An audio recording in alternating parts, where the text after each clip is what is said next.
What's going on, guys? Welcome back to the channel. This video we're going to work on our search and actually get it working so that we can search for different places in the world using Google Places API. So let me show you real quick what that's going to look like by the end of the video. When we come into our search here, we'll have, just as before, our suggested searches. If we start typing something, so let's say we start typing New York, you'll see our results are returned to us with New York and other various types. So if we just have new, they update to be new, and it's kind of an auto-populating way of doing it. And then if we are to click one of these, it will go through just as before, and when we hit finish, it will be in our Firebase database. All right, let's get started with this. Alright, so the very first thing we're going to need to do is get an API key generated for Google Places.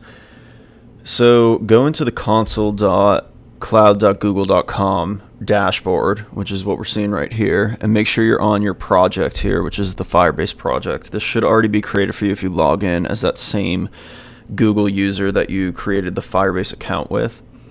And then from here, we're going to click on this side menu here and go to API and services, and then go to credentials. And this will load up our current credentials. I'm going to go ahead and blur these out over here, but really all we need to do is just create a new credential. And we want the API key here, so click on that. And there we go, we got our new API key, which we can just copy.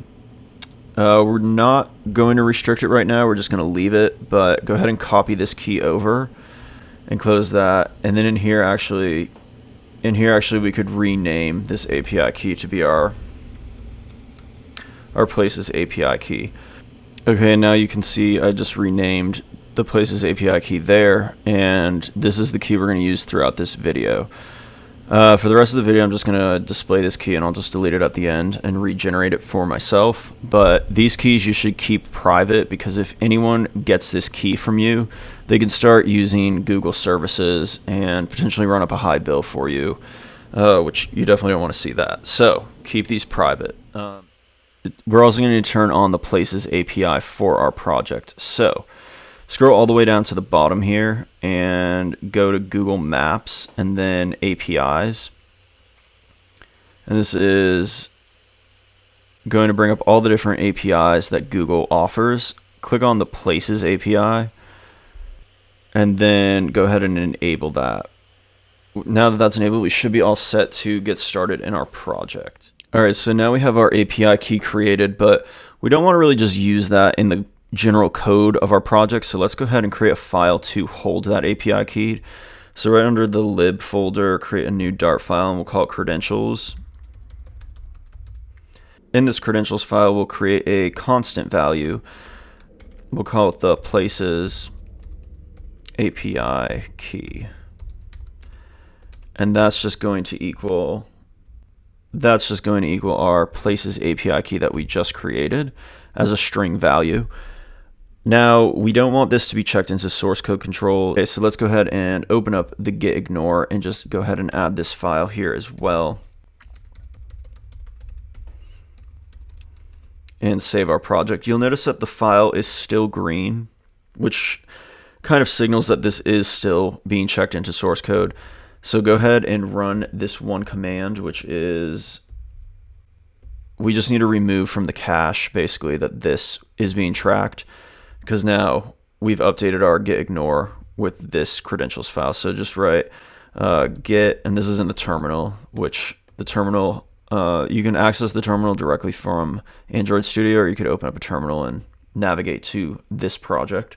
But anyway, it's get remove rm -- cached, and then give it the name of that file, which is actually going to be lib and then credentials. And before we do that, let's put lib here first, just in case there's another credentials file, which I don't think there is. All right, this error is just saying that there is some stuff in here that has been changed, so let's just go ahead and use the -f to force it. All right, and now you'll see that credentials file is no longer green, which means it isn't in source code. And if we hit a get status, you'll see just our get ignore was modified, not that new file being there. All right, so that looks good. We can X out of that, and we can get into now adding the search feature to this page right here, our trip location. So go ahead and open up our new trip, which with our location view right here. And the first thing we're actually going to want to import is that API key, which is just going to be under our credentials.dart file now. So now we can access that API key in this file. Now, we're going to be doing this using Google Places, and again, that API, it requires two parameters. One is the input text, which would be like this new text string right here, and the other thing is that API key, which we now have in our credentials file as that constant value. Now, there are a few ways we could actually do this. Flutter actually has a plugin called Flutter Google Places, and this will give us, if you look at the images closely here, this will give us in the top navigation here that search bar, and as you start searching it will pre-populate the places. That's one way. Another way with this plugin is you can have a box overlaid on top with the search box, and then it will display the list below. Now the problem with this is it's not super customizable, right? So if you want to use this plugin, it's actually kind of simple to use, and pretty much if you just read what is down here, you'll probably be able to figure it out. I'm not going to use this plugin because I want my details to look like this. I want them to populate these cards out that we created in the last video. So to do this, we can actually just make the API request ourselves using just pretty much an HTTP request. And for that, Flutter has a few different packages that you could use, but I'm going to go ahead and use the dio package. So go ahead and open up the pubspec.yaml file. And we're just going to go and add this new package here, and then do flutter get, or packages get. Flutter will get those. Cool. Now we can go back to our location view, also import this package. All right, great. Now we have our imports set up, and we can get into modifying our current page here to work with this Places API autofill search. So first thing, let's go ahead and convert this widget to a stateful widget. And the reason we're going to want stateful is because now we're going to be changing the state of these suggestions. So this will not always say suggestions. Sometimes it will say responses. When we search anything different that comes back, we're going to want to display that differently. So that's why we're going to need it to be stateful. All of our updates are now going to be pretty much made in this state class here. So the first thing we can do is actually change this heading, which right now it says suggestion. When we get a response back from the API, we want that to say results instead. So for right now, we'll just keep the suggestions as being this array of defaults, but that will change later. Let's go ahead though and make our heading a variable. And another new thing that we haven't really covered yet in this channel is using an init state here. So if we type in a init state, this here is going to, this little void method here is going to be called initially when this is built, when this whole stateful widget is built. So for instance, we can set the header to equal suggestions. Everything should still look the same. We're actually not using this header yet, so go ahead and find where we're calling this suggestions here and just call it with the heading. All right, and that updates now. That looks good.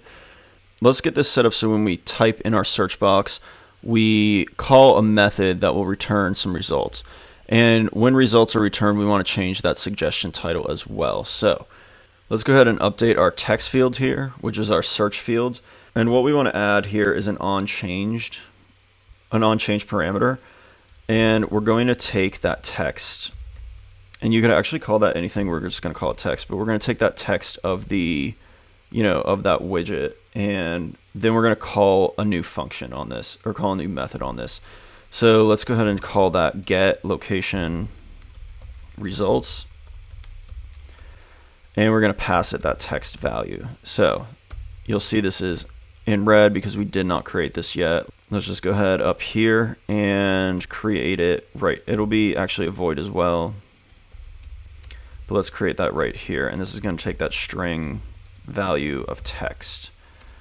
This method right here is actually going to call the API, the Places API, with that text value and return back some results. So let's first go ahead and deal with the heading, and then we can get to the API call. So first let's check if the text is empty.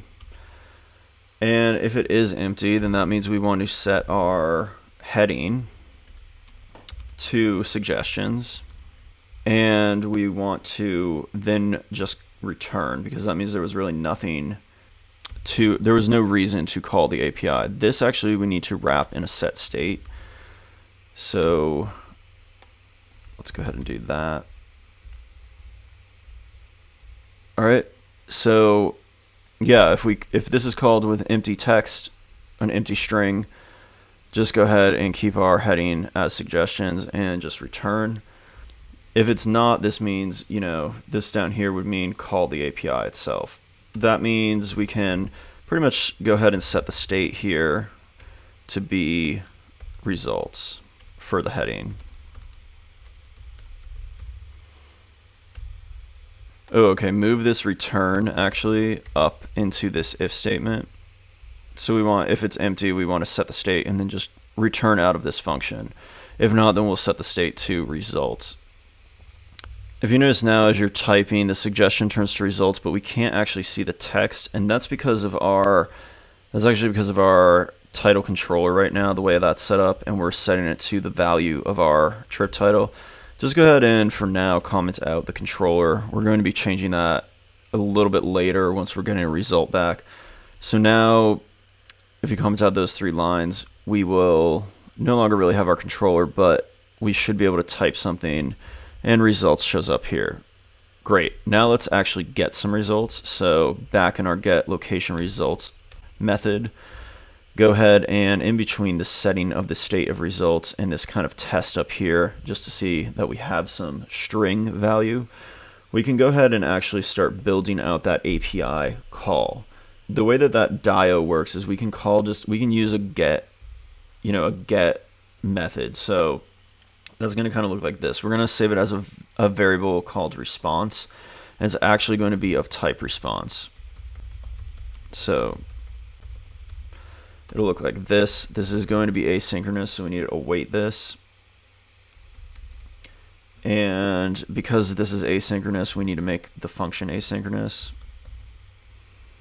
And that's just because we're talking to an API.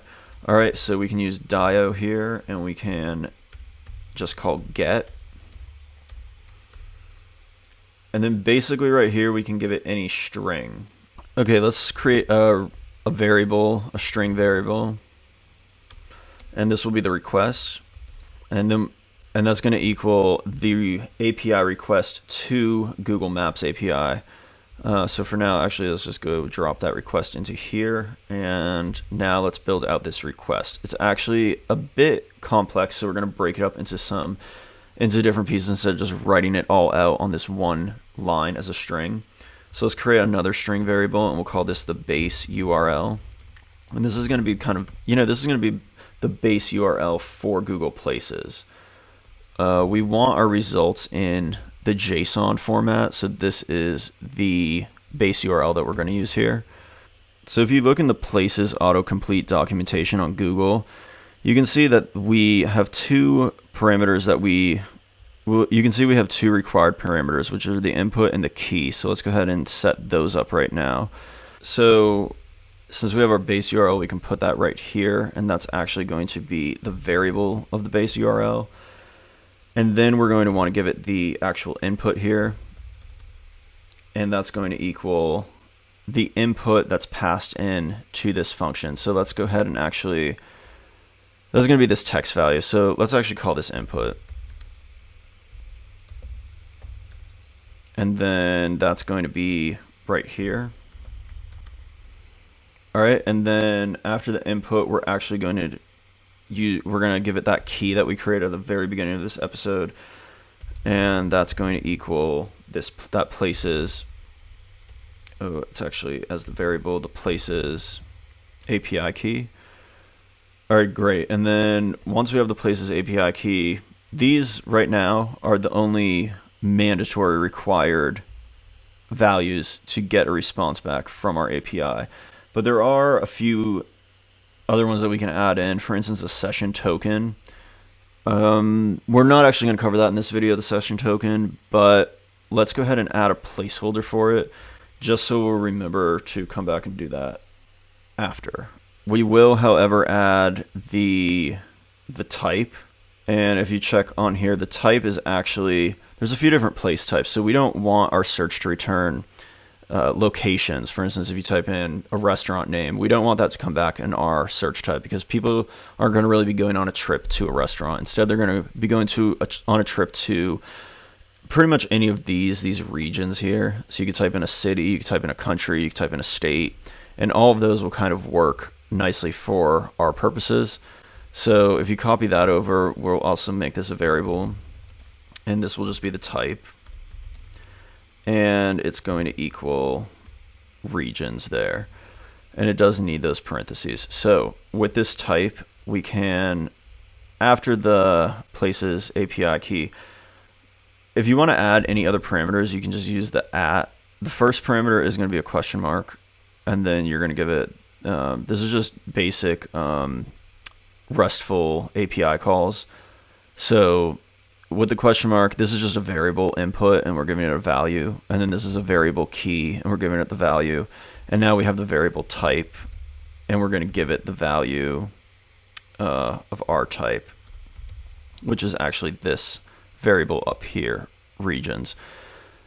And again, the reason that I'm not just putting regions right in here, which I could, is because later on, this is already getting hard to read, right? This down here, this actual string is getting hard to read. But up here, I mean, this is pretty easy. If I want to change regions to be something else, I could just, edit this one variable right here. So you can choose how to do that. If you choose how you want to do that. If you don't want to break it up into variables, that's fine. You could just write it all out. Literally, you could write this all out as one long string with the input, and then just type in, give it that input value.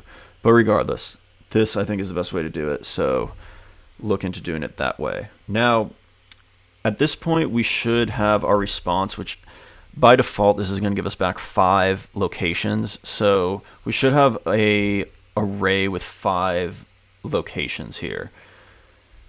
So that is going to be our predictions. So let's go ahead and get the data out of this response. You'll see if we print this right now, if we print this response. All right, so now when we run this, if we start typing in a location like New York, for instance, we're actually getting an error from the API, which is over query limit. You can see right here within our error that our project does not have an active billing account. So we're going to need to go ahead and add that as well. If you go back into the cloud, the Google Cloud platform, under that Google Maps API that we enabled, which you can also get to by finding this side drawer and going to Google Maps and then Overview. If you click on that, you'll see no billing account is enabled, and then you're just going to want to click Go to Billing here, and we're going to need to link a billing account. So go ahead and click that. And I actually already have a billing account set up in here, which is my travel budget billing -blue is the name of my account. So I'll just go ahead and set that account, but you can create a new account for billing. All right, now that billing is set up, if we try this again and we can just type in, New York, you'll see right here we have our predictions array, which includes, it's actually probably 5 different places with various data involved in it. The only thing we're really interested in at the moment is this description. So we want to get the descriptions of each of these returned places. So back in our get location results, instead of printing the response here, we can just remove that line. We're actually going to want to create a new list, which is going to be our displayed results. So create a list here, and this is going to be of type places. And if you remember that places are, if you go back to our models, places are a pretty simple class of just a name and an average budget. So that's what we're actually using right now to populate our fake data on the main page up above these places here. So right now we're going to generate a new list of those 5 places based on our results. So it'd be kind of similar to what we have right here. In fact, let's actually use the place list variable and then just set the state of that to be the new lists. So we're going to need to change a few things with that, but this list, let's first get this list place set up. Let's call this the results. I guess these would be like the displayed results. So because every time that this method is run, we're essentially going to make a new call to the API and get back new data. This is going to get updated every time. I guess the thing is here with this displayed results is we're going to need to just pull out only the name, right? We're only going to pull out this name here.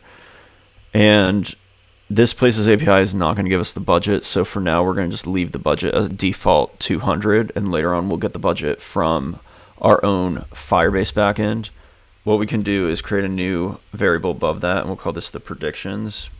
And that's going to equal our response. And then it's going to be of the data. And then again, that data has 2 elements. One of them is the predictions. So if you're looking at this array down here, this is essentially just going to open up into, it's going to access this actual array now. So we're no longer outside in that object. We're going to be in here in this array. So now we can use this predictions here and actually iterate through it. For each prediction that we have, go ahead and just pull out that description, which is actually going to be the name. All right, that we can just use a simple for loop for. So let's say for I equals 0,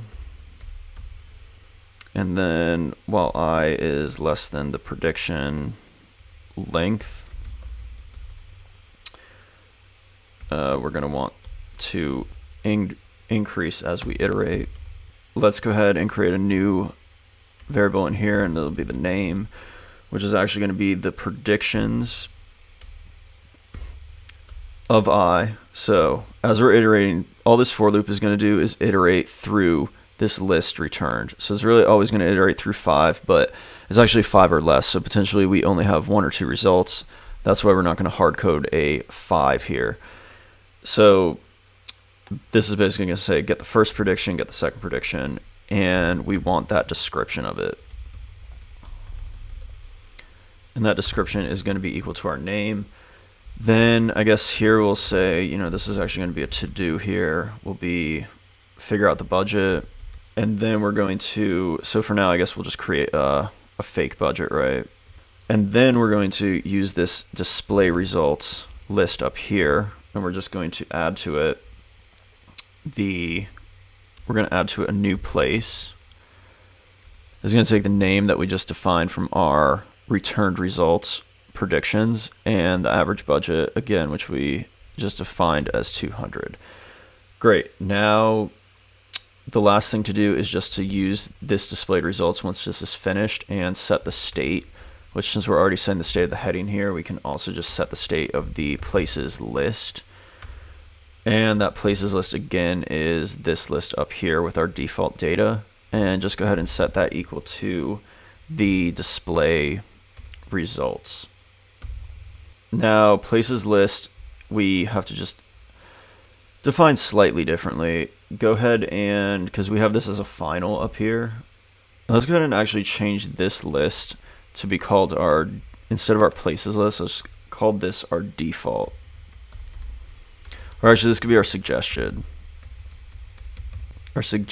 list. Above this list, let's define a new list, which is going to be that places list, but not as a final. It's just going to be a list of places. And now in our init here, let's go ahead and also set that places list equal to our suggested list. And this just makes it a bit easier later, so this can eventually become a method, and we'll define, or we'll get a suggested list from some other way than just giving this hard-coded stuff. But at this point, actually, I think if we run it, we should be able to type in New York, and you'll see we're getting quite a few different results back. And this is all from our, this is all from our API, our Places API. Obviously, the big issue here is the overflowing here. This is overflowing and not able to read. To change that, and we've actually done it in a few other videos, so it's pretty simple, is to just use that auto size text. So we're going to need to import that. So up at the top, go ahead and add that in, and go ahead and find this widget builder, or this build place cards, and that's what's building each of these individual cards, and then find where we have our text here, and just go ahead and change that, instead of just being regular text, to be the auto size text. Great, and then everything else can stay the same. Let's just go ahead and give a max lines of 3. And let's go ahead and just decrease our text style slightly down to 25. All right, that should be good. Now if we save that, notice it does shrink the text a bit, but we are still seeing it on only the one line. All right, the reason for this, I believe, is we need to just wrap this auto size in actually another widget, which is going to be that flexible widget, which we've used a bit. And when that's flexible, you'll see it will go 3 lines deep. Play around with that as you see fit, but this is now looking quite good for our search. All right, one thing that you may or may not be thinking of is the cost of this API.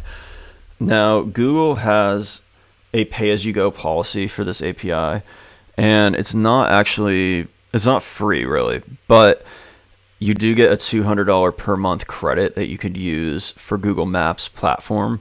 So we are charged money every time we make an API call to Google for this Places API.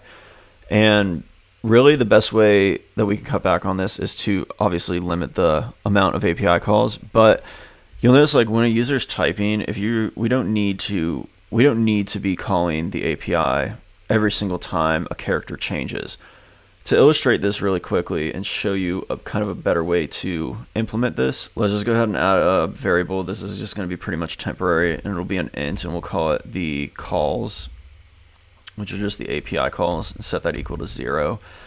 And then down here in our get location results, pretty much anytime we got a result here, the calls can just be plus plus, which is just going to add 1 to the calls as it is. Set that state up, increase it by 1 every time we make an API call. And then let's just go ahead and quickly display that in our app. We could do it right above, right at the top. Just go ahead and add a text widget, and we'll just say API calls is going to be our calls there. All right, now save that, rerun the app, and you'll see API calls is 0. And as we type in, New York, you'll see we're making quite a lot of API calls. And even if you backspace, we're still making API calls. There's a couple ways we can do this to change that. One of them is throttling, which basically will limit the amount of API calls you can make per second or per time period. And we're going to kind of implement something like that. Basically what we're going to do is check between the last changed event and just wait half a second. So if I click one key and then click the next key, like that, for instance, if that was less than half a second, we're not going to make an API call. So, if I could type new in between each character, if at least half a second is not gone by, then we don't want to make that new API call. Let's go ahead and update the code to implement this, and it's actually not that challenging with what our current setup is. So we're actually going to bring back this controller, this title controller that we had earlier. But let's go ahead and change the name of that to be our search controller, because really it's no longer the title, it is our search field. All right, great. Our search controller is there. Before we were defining it in this build widget, let's go ahead and copy that, but delete that all out of there. And we're now going to define this up at the very top. Not the very top, the top of our state though. Still a text editing controller, and we want this again, should be the search controller. All right, that's good. Now let's also add a timer. And this is how we'll be able to tell if a half a second has gone by. Let's call this the throttle. All right, timer is not in here yet because that requires the async package, which is Dart async. Great, so now we have our throttle and our search controller. All right, so now add a new bit of code right above this get location results. Go ahead and add an on search change. All right, and now because basically what we're gonna do here is instead of using down in our actual text field, instead of using this on state changed where we call the get location results, we can actually remove that. We're not gonna use that anymore. We're just gonna use our controller to determine if our state has changed, if our text has changed, and then call that API call when the timing is right. So yeah, we could remove that on call there and just make sure the controller is set up. And then now we're going to use this on search changed here. So the on search changed is pretty much, we just want to check if the throttle is active, if it's active or if it's false. And if it is, then we want to cancel the throttle. If it's not, then we want to actually set the throttle. So this pretty much, if the throttle is active, then that means that we should not make an API call because not enough time has gone by, not half a second has gone by since the last time we called this on search changed. But if it has, then we're going to set the throttle to actually equal the timer. And because it's a timer, the value of it is always going to be changing. It's always going to be decreasing. It's going to be a constant of a duration, and that duration is going to be in milliseconds, and it's going to be 500 milliseconds, which is just actually half of a second. And then for the callback for this, that's where we're going to actually call the API call. So here we can just use the get location results, and the input for that is now going to be actually that controller, that search controller, and it's going to be the text value of that, which is the text value of our input. Now that that's set, we just need to mount this on search changed to our search controller. So we can actually do this in the init here, and we're just going to call our search controller, and we're going to add the listener to it of the on search changed, like that. Great, so this will all work. The last thing that we want to do here is just clean up this listener, because we have a listener here. We want to actually just remove it when we're done with it. So we can actually do that with the override dispose, and that will look like this. So we want to remove the listener of the on searched, and then we can also just dispose of the search controller, and we can also call the super dispose on this, and this will just kind of clean up what we attached up here. Great, so now we still have our API calls count up there. You'll notice when we start typing here, if I type in New York, you'll see no API calls were made until after all of new was typed, and then all of York was typed. I mean, it does seem a little bit slower, and you could play around with the milliseconds here. Maybe 300 milliseconds is the proper time to make it still seem kind of fast. But this is definitely going to cut back on those API calls, which is exactly what we want. So new, yeah, it's kind of the same. But then also if you backspace out the whole thing, we're not wasting an API call on that. unless you backspaced kind of one at a time, you know, like new. If you make a typo, you can go back still. I mean, yeah, so play around with this. I'm going to leave it at 500, which is half a second. I don't think really anyone's going to complain too much that this is not true autocomplete or fast autocomplete. But if you want to pay more, essentially, you can make the API request every single character, but I would not recommend that. And also one last thing to show you is, like, if you click on one of these, New Haven, all right, there's another error. Let's just go quickly update that. If you go to the date view, we're going to have to do very similar to what we did to the location view, which is add this auto size. And in the date view, it's basically the same thing. In the date view, just find where we're building that card, build selected detailed card, and for the title, let's just make this the auto text size, and go ahead and give it a max lines of 3 again, and go ahead and just wrap this whole text in the flexible widget. So if you save that, you'll see it there, and maybe we even make this 25 like we were on the home page. There you go. Now that error is gone. But yeah, if we continue on with this and just hit continue and finish, we will get our selected date uploaded into Firebase and then re-pulled down into our app, as you can see right here. All right, great. So we got our search set up, and that's all looking very good using Google Places. Definitely look in more to the cost of this and see if it really fits your needs well. Keep in mind that Google Places is going to charge you for these API calls. Now, you do have a $200 credit up front, which is good. You'll be able to use that, and it'll get you off the ground and starting with the app. Now, that being said, the $200 credit is obviously going to run up, and then you're not going to want to accrue a huge, charge per month for this Google Places API. So one way that I'm thinking of using this and utilizing it in the app, which we're going to talk about down the line, is our business model in terms of cost is we'll probably only allow a user one trip on the free version of the app.